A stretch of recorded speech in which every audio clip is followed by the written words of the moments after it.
This is the Victorinox Swiss Army Alpnach automatic.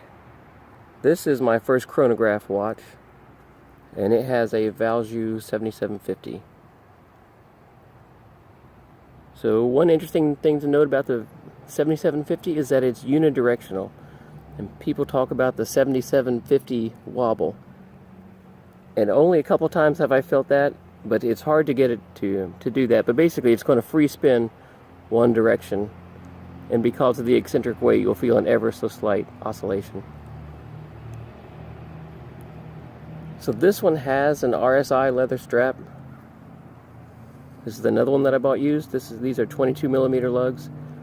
I have the original that came with it, but I don't know that I'll ever put that on. Although I really like it, but I'm just not sure yet. So this is also signed on the clasp from Victorinox. So the chronograph starts as you would expect it. Now this is a lever escapement, so some of the column wheel people will fuss about the slight jump when you start it. I don't care. I like it. So stop is at the top. This is the reset, which is a flyback chronograph. The second hand is meant to look like a helicopter rotor. It's kind of an odd piece.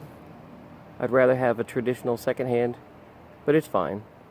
The red one is supposed to be the actual indicator, because this is for a military, or modeled after a military base in Switzerland. So it does have a rotating bezel, unidirectional, with 120 clicks. It also has a tachymeter scale. I don't know how well you can see inside of there. Now the blue is fantastic when it's blue. Most of the time it looks black. One of the complaints that a lot of people have is there's very few numbers, and I wish it had no numbers at all. I think that would make it easier to read. And it's dark a lot. It technically has lume, but it might as well not, because it lasts for about 5 seconds. One of the things that Victorinox could have done is make these subdials white, and that would have brightened it up a little bit and made it easier to read. I wish they had done that. The case isn't polished, but it does have a nice satin finish and this two-tone black PVD that I like. This one is 100 meters water resistant, which is fine. Let me show you the signed crown. I don't know if that's going to show through very well or not, from Victorinox. This is a fantastic watch. It's definitely heavy. It has sapphire crystals top and bottom. It's 120 grams, which is surprising for something that has such a thin bracelet and is only 43 millimeters in diameter. It is, from memory, I believe it's 12 millimeters thick.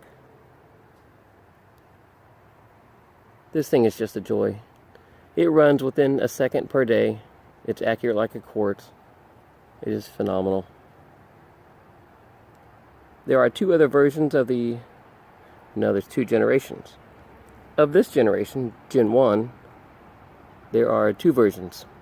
One that has a black dial and one that has a white. And they all look fantastic. Overall, I'm very happy with this watch.